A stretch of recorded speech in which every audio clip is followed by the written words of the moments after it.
Hi YouTube, this is DrCandus and I'm back today with a new special delivery. So today's title is Behind the Scenes, and so I'm going to be speaking to you today about faith and patience. For those of you who are viewing my channel for the first time, welcome, and I pray that this message is a message that is on time for you in your point of need. And for those of you that are returning, I welcome you back to my channel. I ask that you all like, comment, please, and subscribe at the end of this message.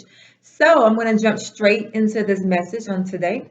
So I wanted to talk to you about faith and patience and really linking this message behind the scenes because we are actually nearing the end of 2019. I can't believe it.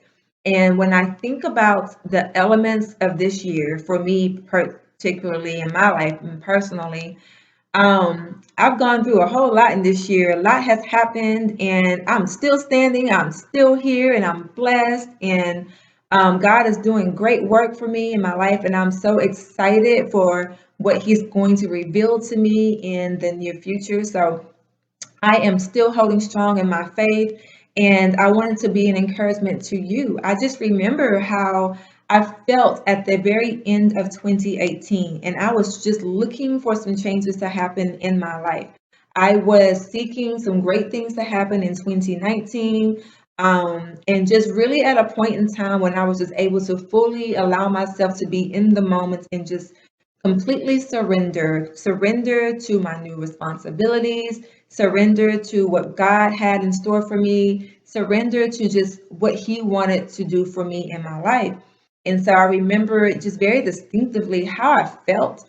I remember just writing down my goals and just updating my vision board. And I just remember just the newness of coming out of 2018.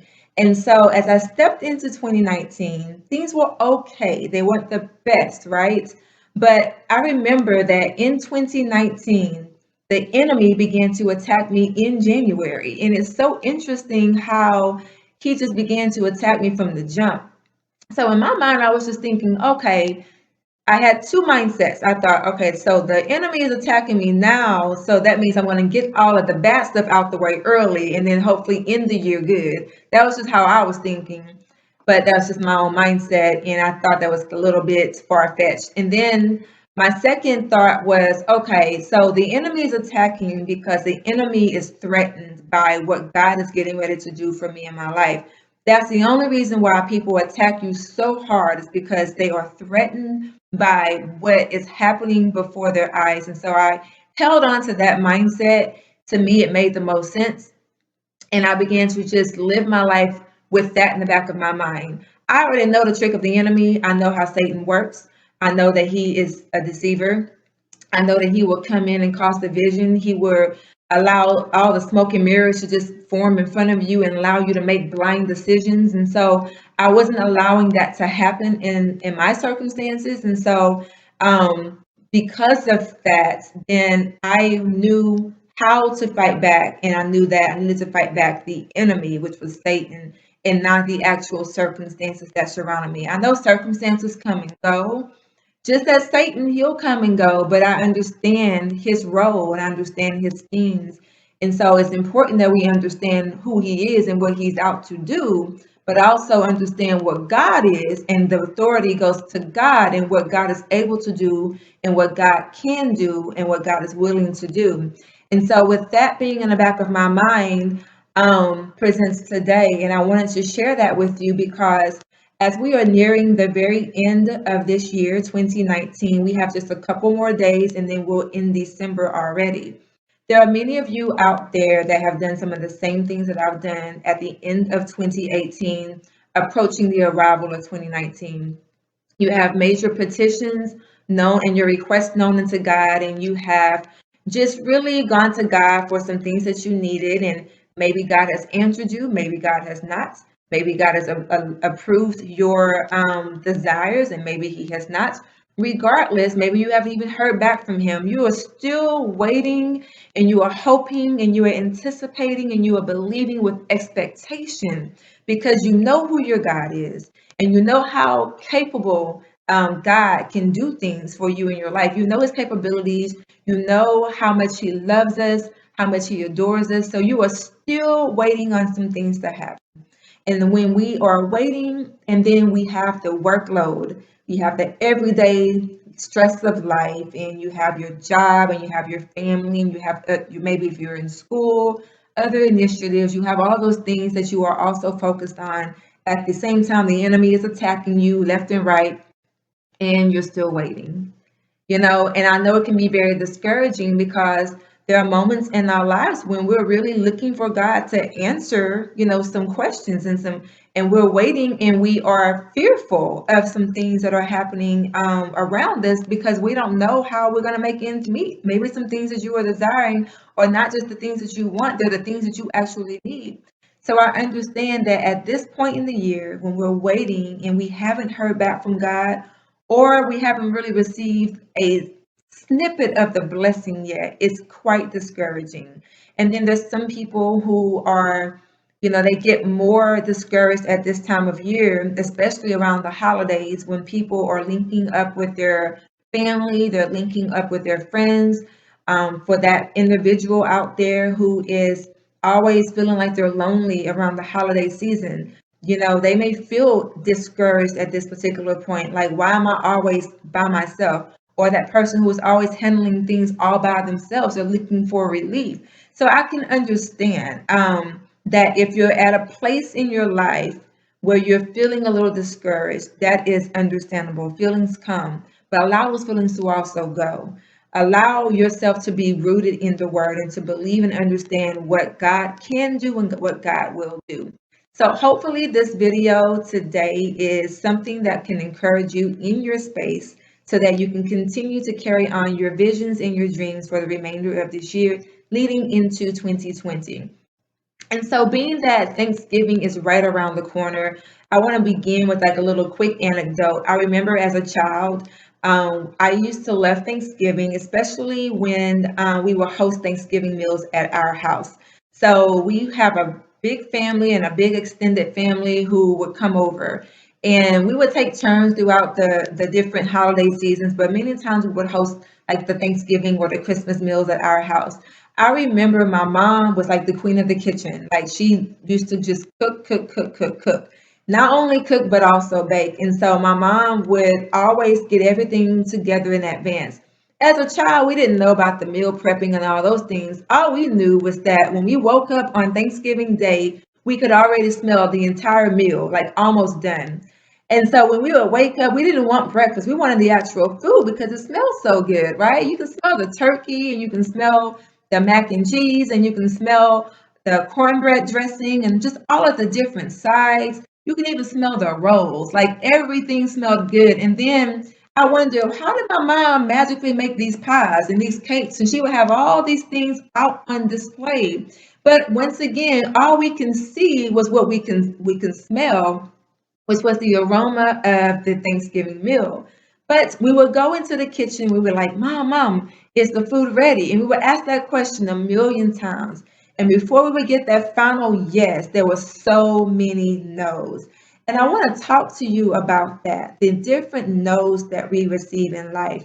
Because there are those moments when we can just taste it, right? We can feel the blessing around the corner. I don't know about y'all, but I feel like for a while I've been saying I can feel the blessing. And I'm like, well, why are they here yet? Like, what's going on? Like, you can anticipate it. And I also personally, I get to the point where I crave God. Like, it's been unreal. Like, I'm like, God, I need a word. God, I need a message from somebody. I need a scripture. I need something. I need you. I need your presence. I need like direct confirmation. Like I need something. Like I'm at a point where I'm craving God, right? How many of you are out there craving God? Just as a child, I used to crave the meal and I used to anticipate the meal, right? I can smell it, but it still wasn't quite done. I feel like I'm at a place in my life where I can smell the blessing. I can smell God's favor on me. I can smell all the wonderful things that He has in store for me, but it's just not quite done yet, right? There's some things going on behind the scenes that I'm not privy to, but I'm not supposed to be privy to because I don't want to go in and mess everything up, right? There are many times my mom My mom wouldn't let us even in the kitchen because we would get in the way and we would mess up her flow, right? Especially if she's preparing a meal of that quantity, of that size, and so such a spread that big, right? You don't want to mess up their flow. And sometimes when we are impatient and we are in our season of wait and we are waiting for some things to transpire, what do? Out of fear, we just go in and we mess it up, right? We mess up God's flow, and God is saying, well, if you trust and have faith in me, right? And if you believe that I can do all the things that you said that I said that I can do, then why are you in the middle messing things up? So I want to talk to you and parallel this with the scripture I want to read to you from Matthew chapter 17, verses 14 through 20. So I'm going to be reading directly in front of the screen. And it reads, beginning with verse 14, when they came to the crowd, a man approached Jesus and knelt before him. Lord, have mercy on my son, he said. He has seizures and is suffering greatly. He often falls into the fire or into the water. I brought him to your disciples, but they could not heal him. Verse 17, Jesus says, you unbelieving and perverse generation, how long shall I stay with you? How long shall I put up with you? Bring the boy to me. Jesus rebuked the demon, and it came out of the boy. He was healed at that moment. Verse 19 reads, then the disciples came to Jesus in private and asked, why couldn't we drive it out? He replied, because you have so little faith. Truly I tell you, if you have faith as small as a mustard seed, you can you can say to this mountain, move from here to there, and it will move. Nothing will be impossible for you. And so I want to pause there and just I really am grateful for the way that the text is written. It's not a story that was made up for us to be persuaded to believe. It is a story that is authentic and truthful. Here's Jesus and here's his disciples. These men are men. They're of flesh and blood. They are walking beside Jesus Christ. And so they are under his teaching. They have witnessed I mean, a lot of different miracles before their own eyes. There are many things that they've experienced that many people have not. And here they have the ability and the authority to heal as well. One of the things that I really wanted to bring your attention to is verse 16. It says, I brought him to your disciples, but they could not heal him.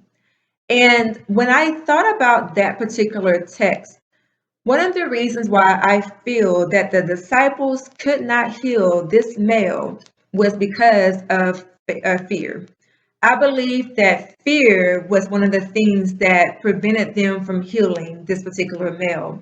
And so the scripture tells us, not in this particular scripture, but God did not give us a spirit of fear. He gave us the spirits of also like a sound mind and so many other things. And so, but he never gave us a spirit of fear. Fear is an emotion. And yes, we have emotions at times, right? Emotions come, but they also go. But I believe that the disciples, they were unable to heal this particular boy because they were afraid of what was before them. Aside what they already know about God, aside from what they understand about the works of God and the authority that God has over all things, demons and all, I think that what they saw before them gave them the fear to not be able to perform the miracle that they were called to perform. And I want you to just think about where you are in your life. If you are looking for some things to happen, don't allow fear to prevent you from propelling forward. Don't allow fear to prevent you from having faith that God is going to execute his plan. God is still working some things out behind the scenes. And until we understand that and fully believe it, it's not going to be executed. I believe that also God is still working some things out behind the scenes for many reasons because he's still not done with the things that he has orchestrated and that we may not be ready for those things. So for those of you who are fearful, because trust and believe me, I know many things that we ask for or things that are not that we just want, but they're things that we need. If you are in your leanest of lean seasons and you are looking for an increase financially so that you can take care of your family, pay your bills, do whatever that you need to do to make ends meet, and you are looking for that second job, that third job, that promotion, and God is saying increase is coming, but now you're like, okay, my expenses exceed my income. God, when is this promotion going to come?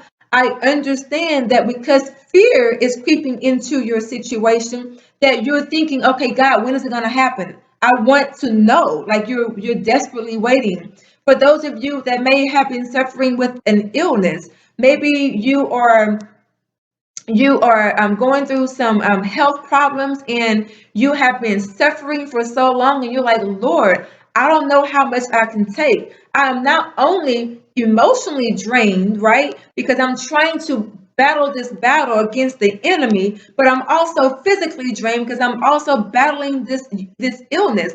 God, when are you going to step in and lay your healing hands on me?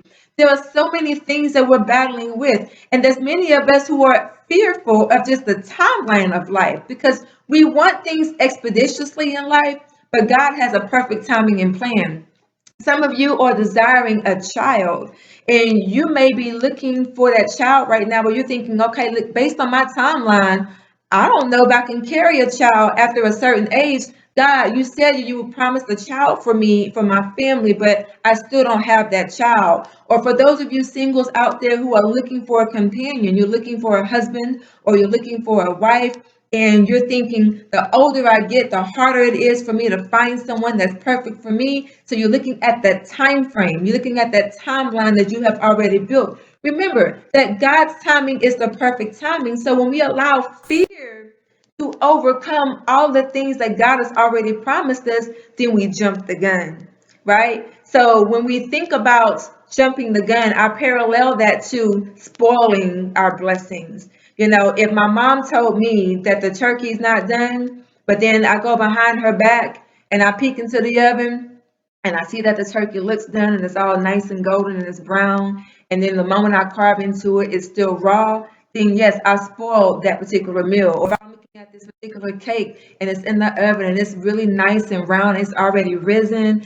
and it's brown and golden on the outside, and so I take the cake out the oven, and guess what happens? It begins to cave in, right? So it begins to just fall. So then I've ruined the cake. Some of us are making we're making those decisions where we are spoiling our blessings because we are impatient. We are not really having enough faith in God to believe that when God's timing is near, then God's timing is the perfect timing. And so I wanted to share with you a couple of things. I don't remember where I got this from, but I wrote this down a couple of years ago because I had it dated from 2017, and I don't have the reference, but it's several ways to make bad decisions. So I'm going to read this to you.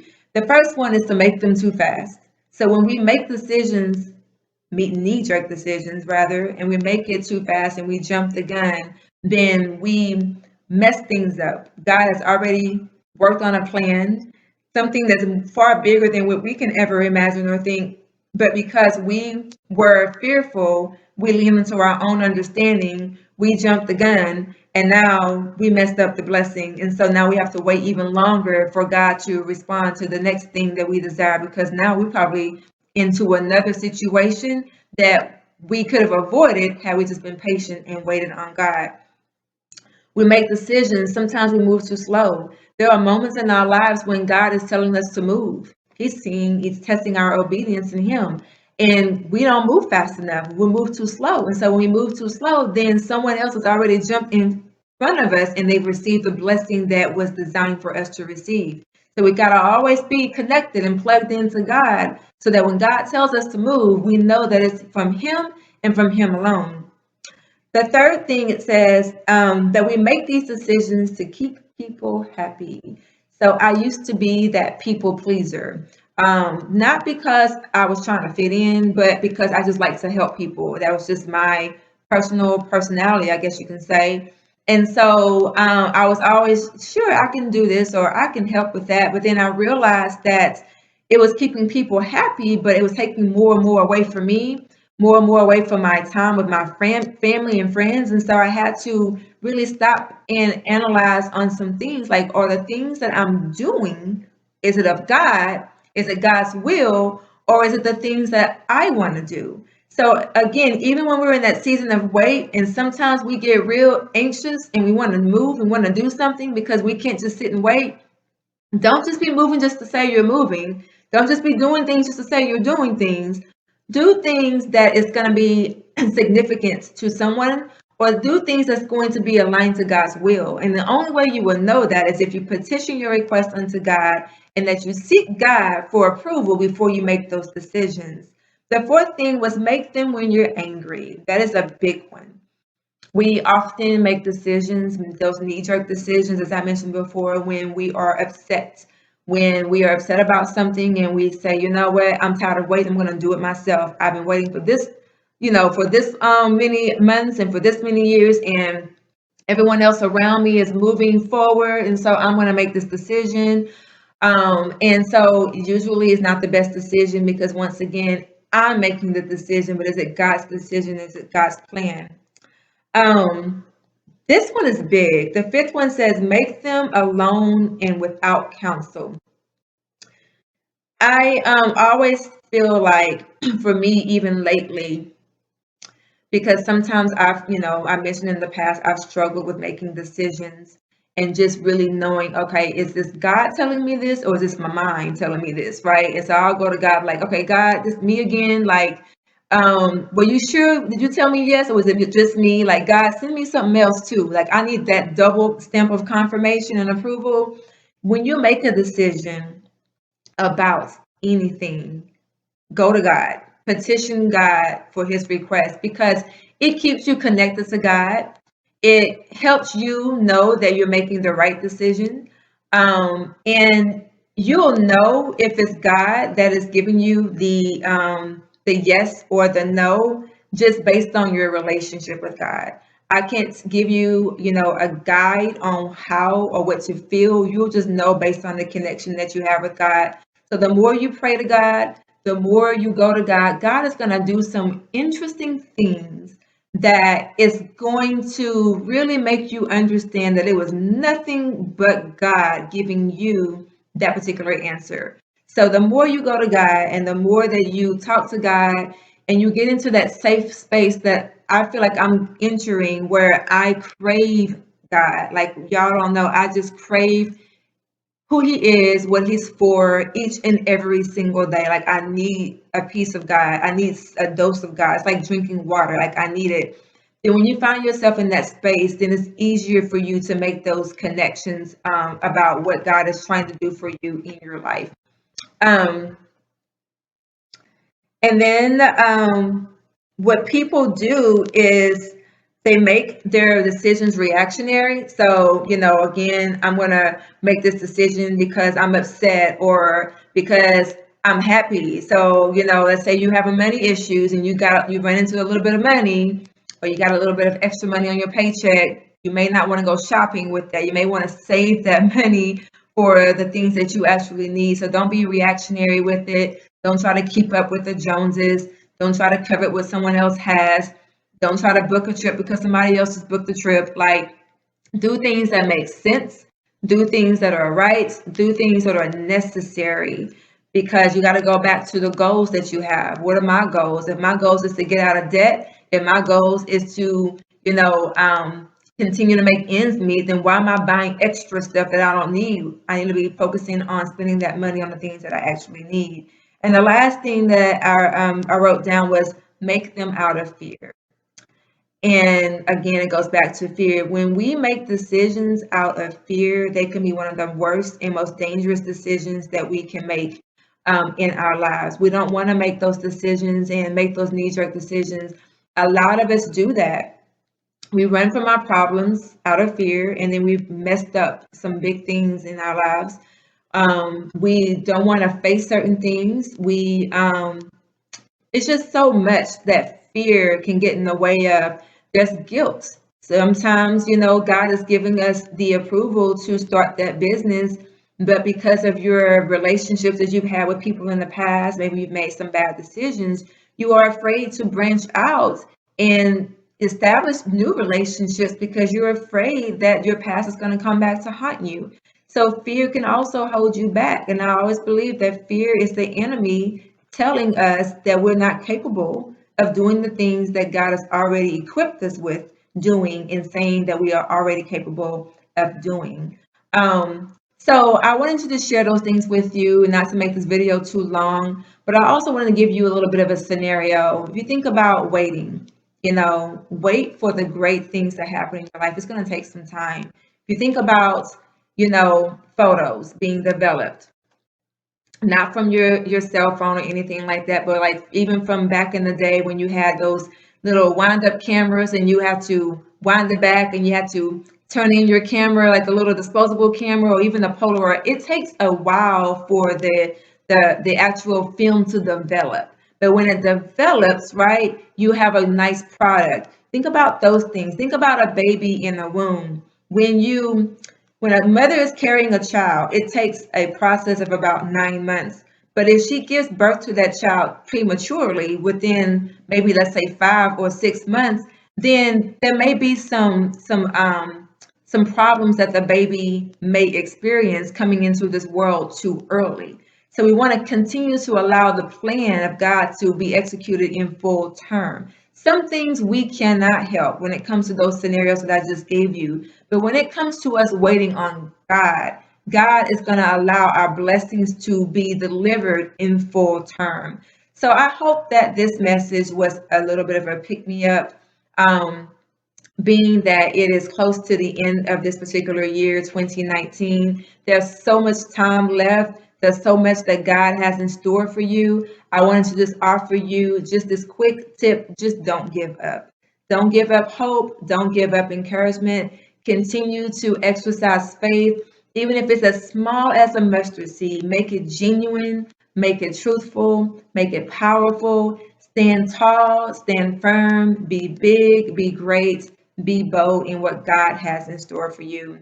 I pray for the best holiday season for you and your family, and I'll catch you at the next video. Have a good one.